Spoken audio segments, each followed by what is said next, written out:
But Sam, let's talk about what we are here to do today, or what we are sharing with the world over the next coming months, hopefully years.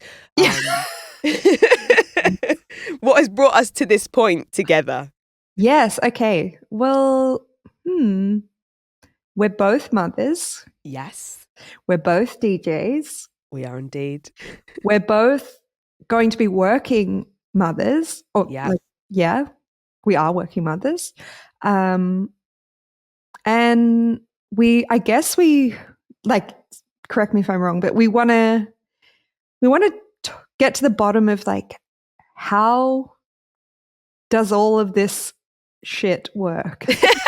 Exactly. How are you pregnant and DJing? How are you even thinking about having a baby as a DJ and having a music career and everything that comes along with it? And I feel like when I was pregnant, I was craving something like this. Like I was like, please just. But all I listened to was Australian birth stories. You love Australian birth stories. I've big upped that so much. But shout out Sophie Walker. But yeah, I guess that's what we're trying to do, right? Just get different perspectives and how to navigate the world of I guess underground dance music or just dance music and electronic music in general, how to navigate it as a parent, what that looks like and how to find the people who can help you through this journey as well. And I guess we are very fortunate that we have found people within our industry who we are going to be able to speak to, and they'll be able to impart their knowledge on us and on the listeners and you guys as well, because there hasn't been too many conversations about it prior. And obviously I'm coming towards the end of my pregnancy whilst recording these, and I've been so grateful to find those people like yourself and be able to have these open, honest conversations and come to realise that there hasn't been anything like that before. Exactly, yeah.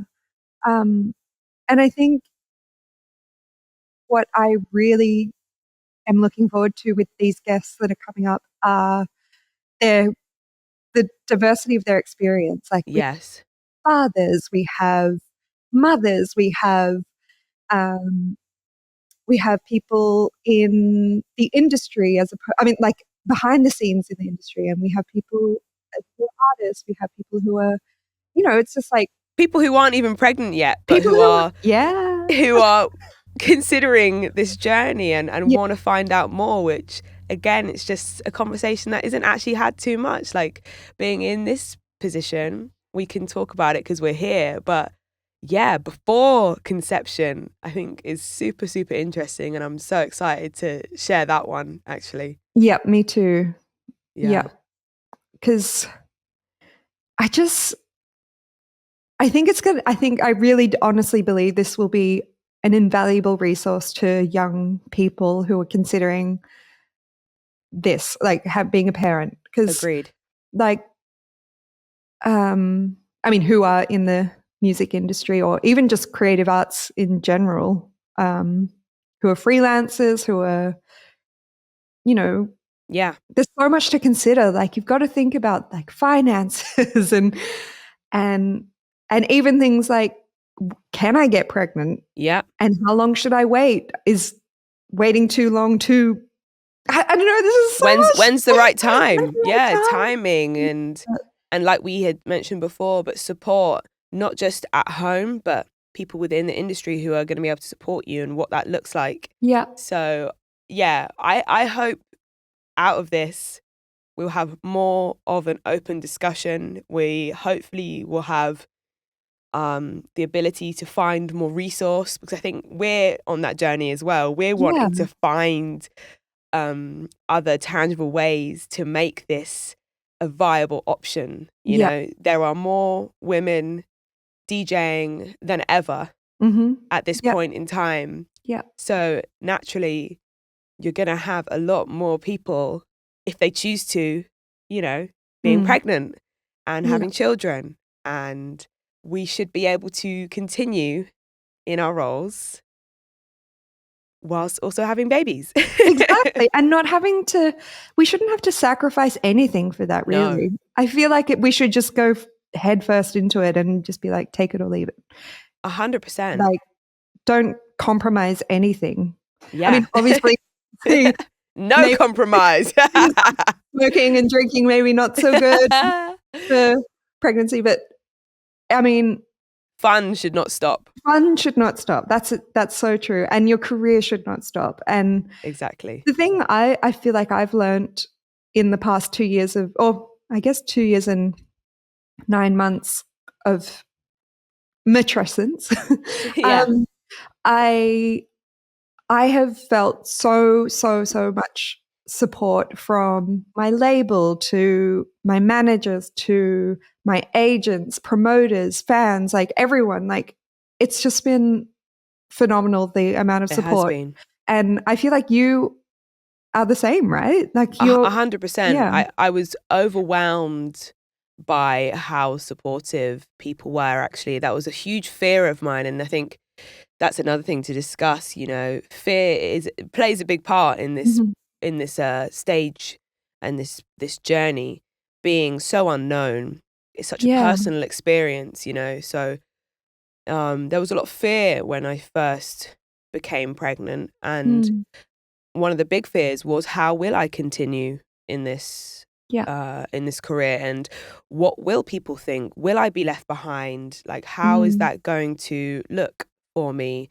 So to have such an outpouring of support from people has been just the most heartwarming and just like life affirming thing, and I'm so grateful for that. And I just want that to continue. I want that to continue, not just for myself, because I am visibly pregnant, and I have been visibly pregnant, but I want that support to continue for people who aren't so visible, and who don't choose to share their pregnancy necessarily online, because it's not all about that, It's about how can we support parents through this entire journey from pregnancy through to, well, I'm not going to divulge on another episode, but how can we support parents who still want to go out and party or still want to go to festivals, and how can we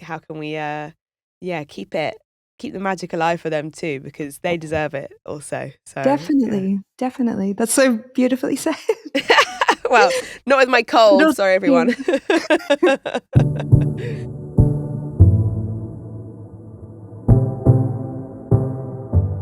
I was just saying that I'm surprised not peeing more. Do you know what? In the night, I am. But not daytime? No, yes and no. Like, last night, basically at night, I have been going for a wee like every hour. Oh, shit. It's so annoying. And I like, that's not good. I'll like stop drinking water like a bit before bed in preparation, but still, my bladder must be pushing on my bladder. Like, there's no room at the inn. Wow. Get out of there. He's like, I'm coming. And I'm like, please just relieve my bladder. Oh my gosh, I can't wait to like not have to pee all the time. Yeah. Honestly, I love it. I love being pregnant. I love it, but I am ready for my body to come back to me. Yes. Yep. Yep. But I'm also, like, it's quite painful peeing after birth.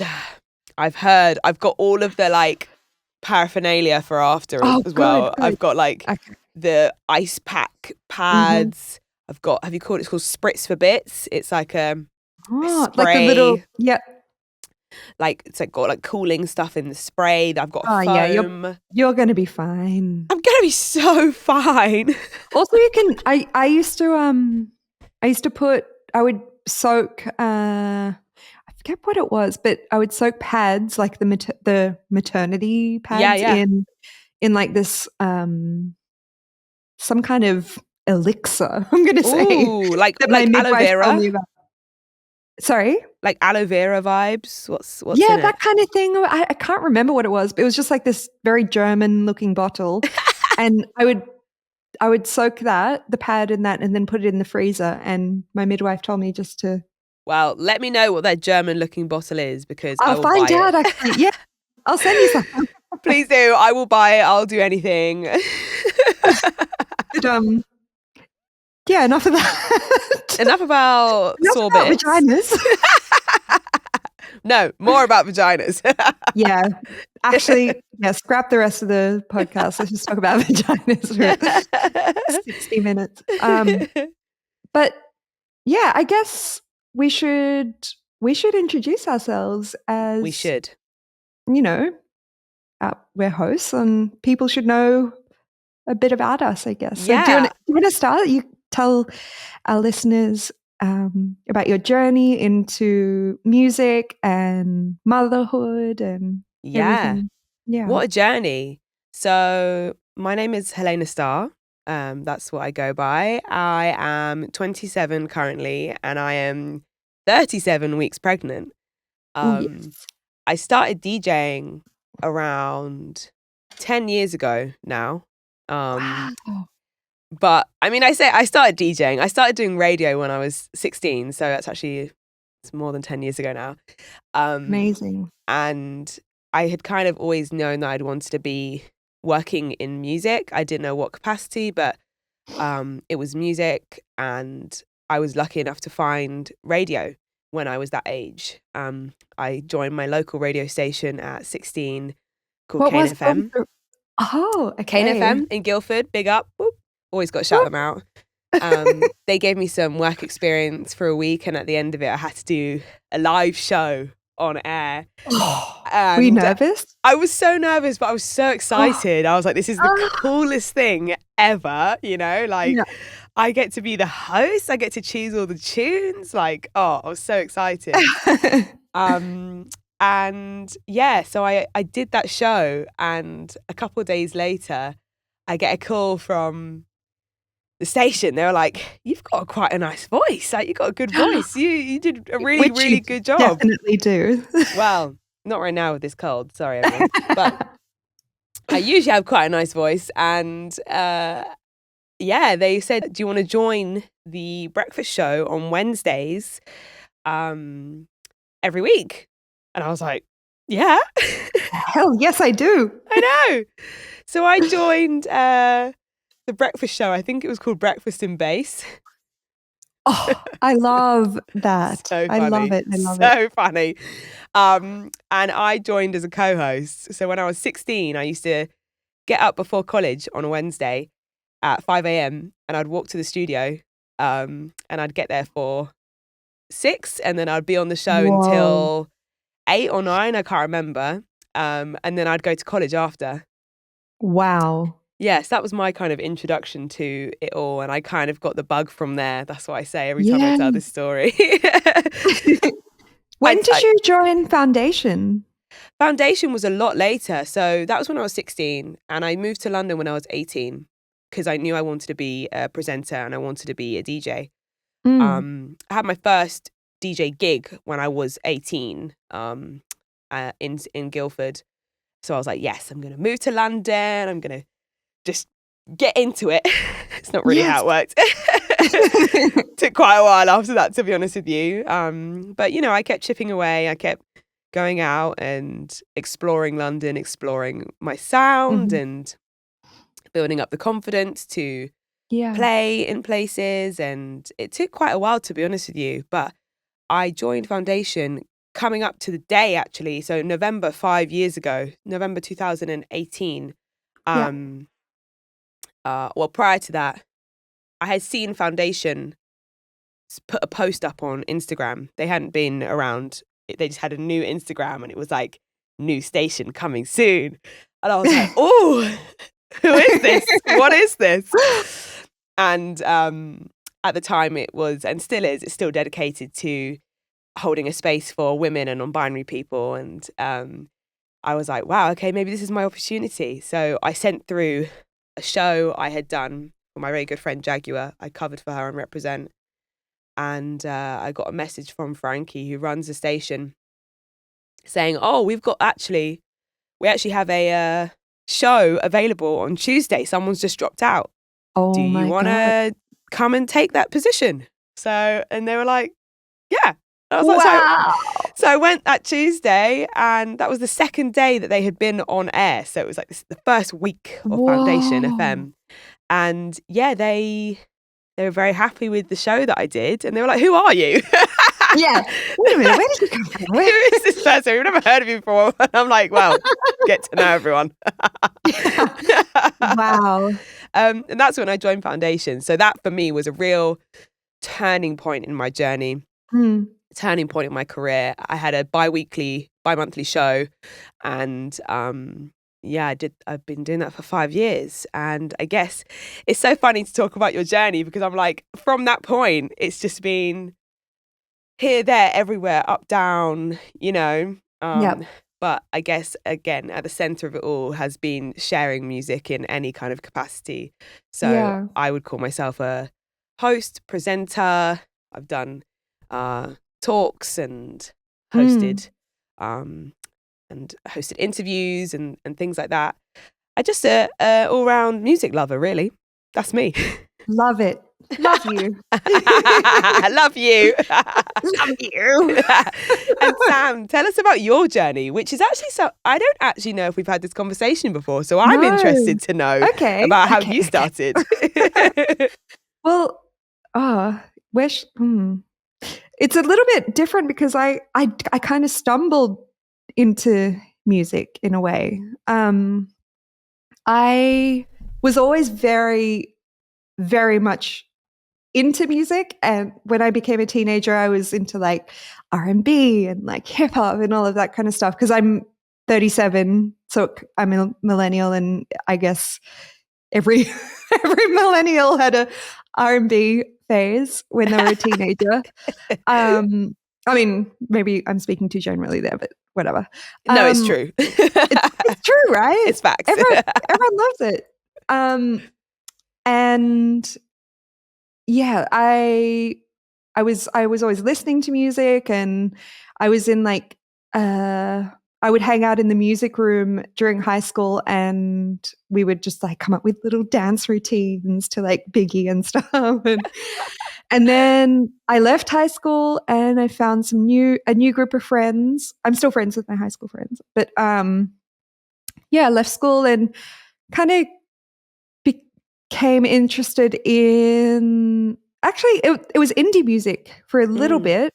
I went through this like really funny indie stage for like a year, and then I got into UK music, like dance music. And that's when I was like, holy shit, this is cool.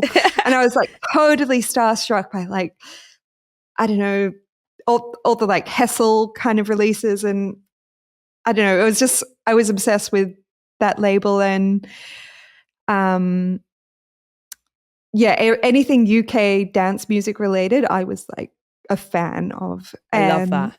I feel like when it came to the point, maybe like when I was 29 or so, I was like, I really want to start making music, because I'm not really finding the stuff I really want to hear anymore.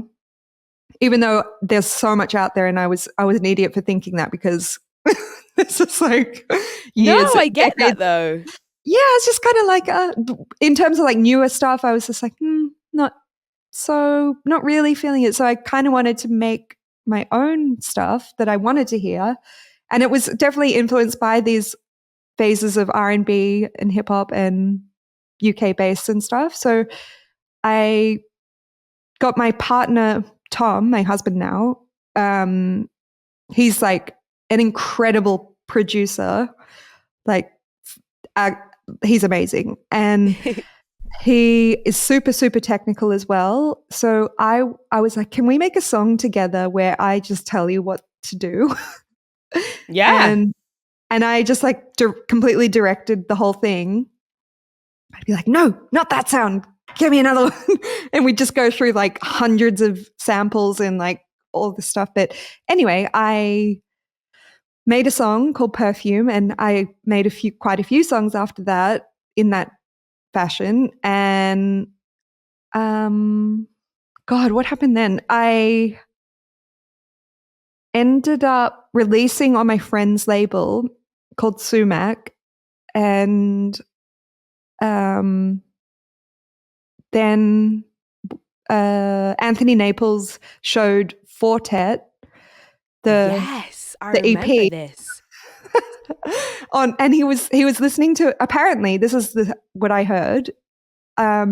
He was listening to it on the plane on the way to Coachella. And he was like, damn, I've got to play this song.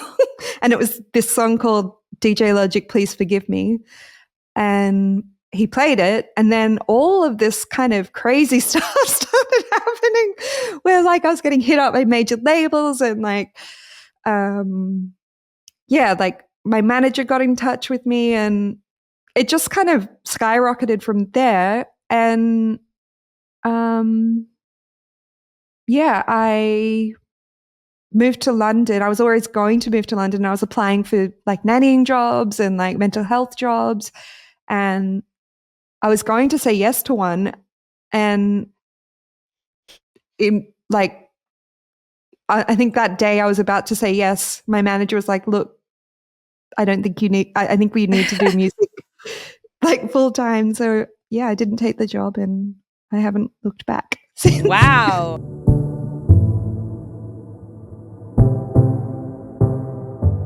And you actually started DJing in that time, didn't you? Yeah. When did you start? I played a Heavenly show, which is a party put on in Sydney by my friends, including Tom, my partner. And they booked me as the opening DJ. And I just played like slow jams, and it was to about 5 people. And I have never been so nervous in my life. But then I was like, I'm never doing that again. I don't want to do that.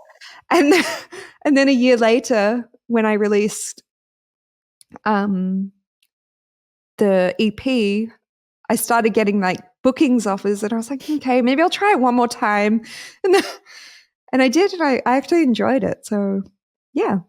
And I love it. And you're very good at it as well. No, you are. You're like Queen DJ. You get the title of Queen DJ. Do I get that title?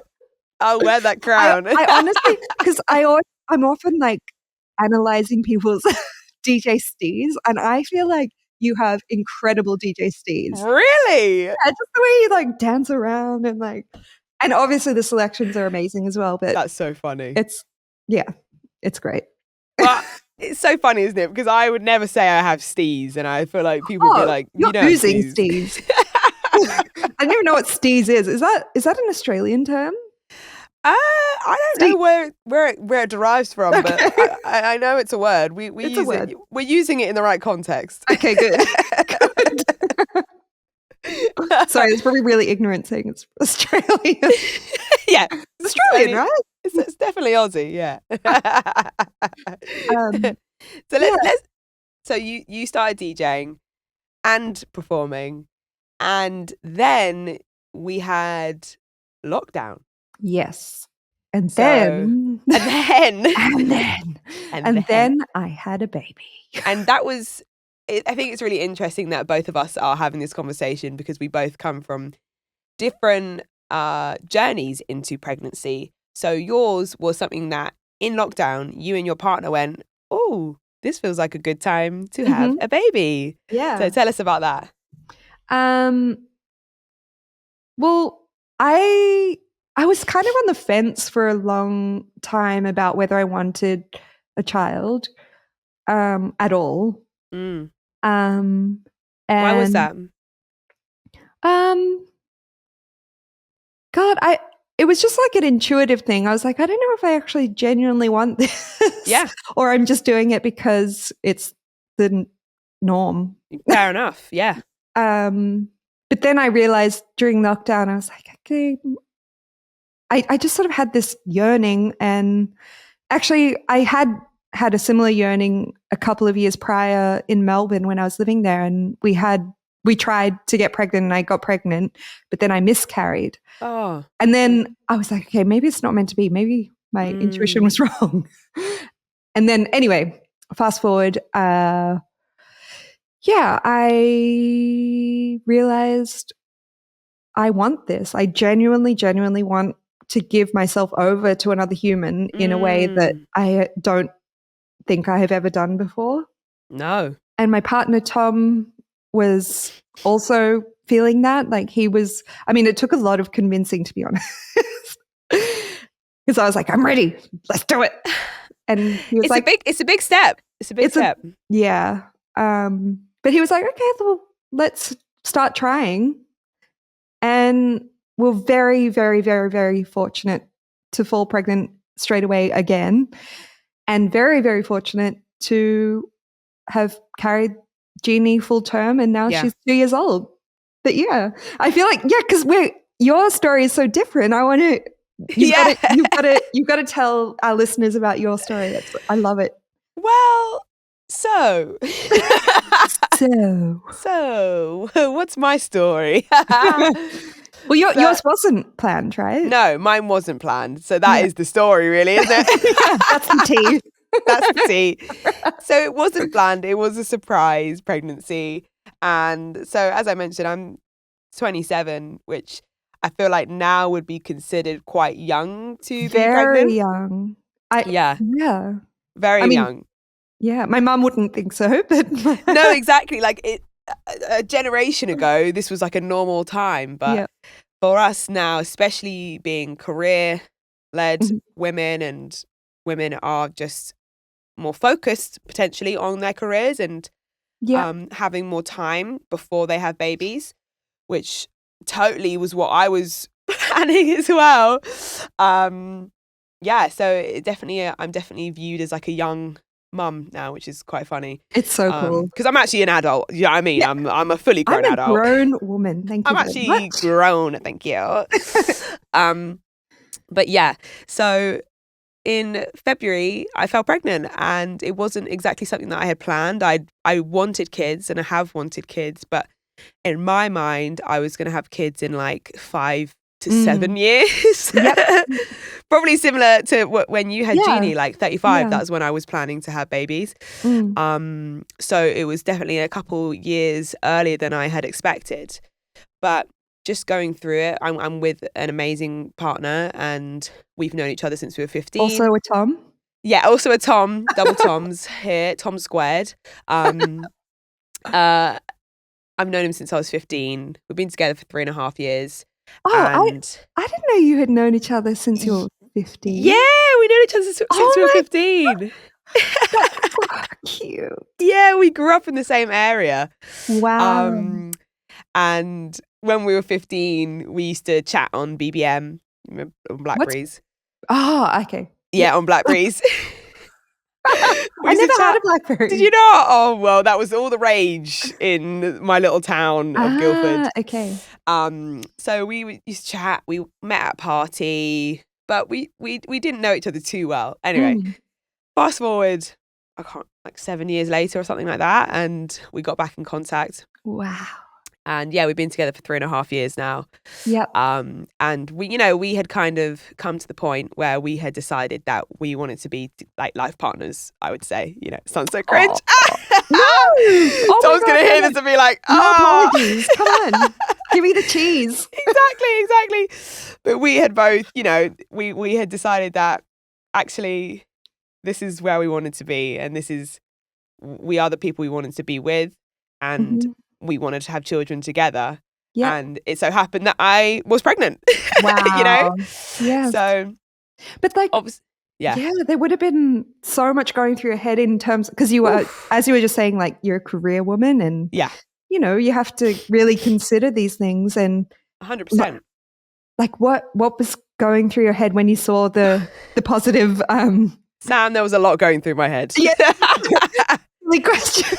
There was a lot going through my head. I can tell you now that That was a very tumultuous week.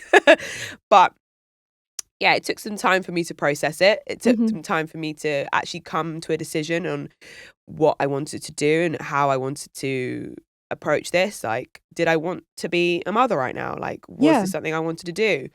And going over it with Tom, going over it with my mum. Very Who did grateful. you tell first? Tom or your mum? Tom Okay. was there. Okay.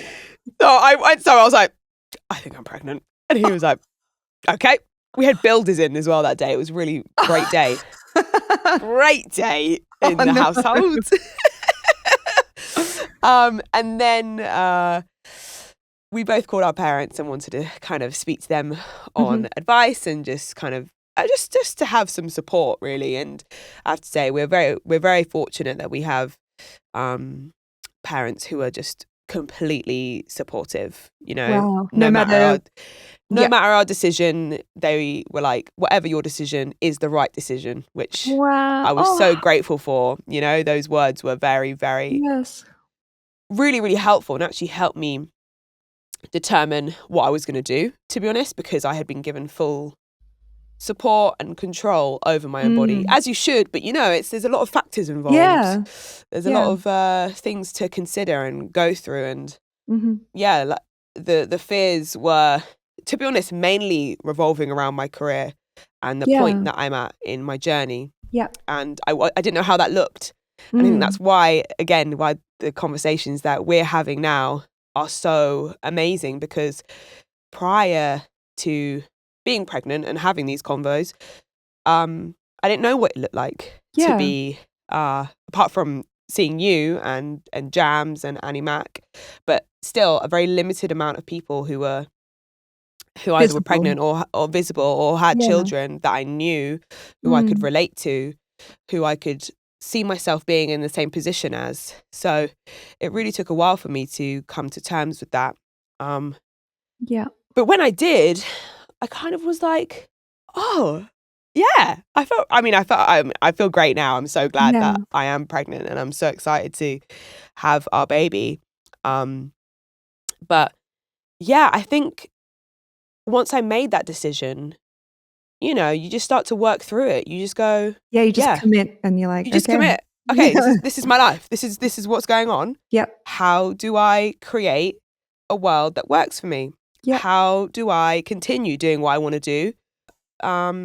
Be pregnant, you know? And I've been super fortunate to continue playing because I wasn't super, super ill. It was not exactly easy in the first. It hasn't been easy throughout the whole pregnancy, to be honest with you. It's been great to do it, but it's not been an easy journey, you know? It's grueling. It's grueling. It's tiring. It's like, I can't believe that I used to be out until like 10 a.m. Do you know what I mean? Like partying. I can't stay up till 10 p.m. So yeah, it's been, sorry, I was starting to waffle now, but it's been such an interesting journey, and I'm yeah.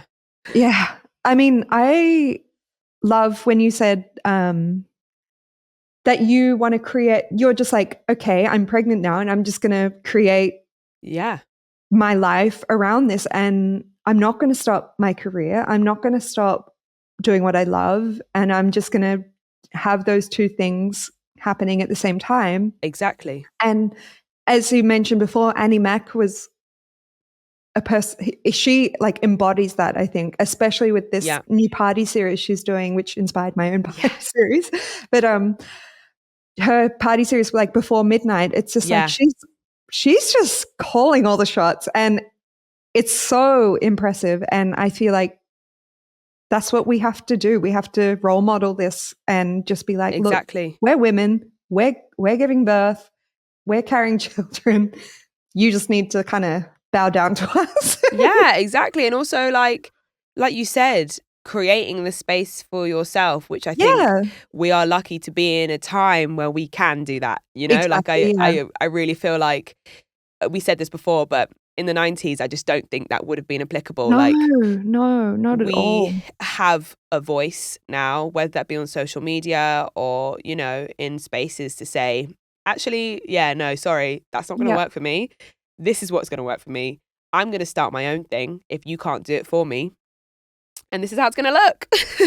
Yeah. You know? mean, and it's so empowering, and this is exactly how it should have always been, but unfortunately there are still pockets of course, you know, that it's not like this for everyone. No, exactly. And I guess that's what this podcast is aiming to be. I'm looking at it like a mother's circle, like a women's circle, you know? Yeah. But it's space for and anyone can listen and anyone can join it as well. It's not under wraps. It's not like a taboo subject. It's open, as it should be, you know, and it's great. It's amazing. It's like, wow, I can't believe that we're not talking about this more, because 50% of the population are women, and a lot of them are going to want to have children. Yeah. Or have children. And as you were saying earlier, like, there's more female identifying DJs, or like childbearing DJs, now more than ever. And we need to have these conversations, because just that people are going to be entering their career and being like, okay, so how am I going to even factor in a family? Exactly. And hopefully in this podcast, we can sort of guide you through it, through different experiences, like we hope to cover as many experiences as possible. Exactly. Yeah. There you go. Oh, my God. Shit, I don't know how to come after that. That was perfect.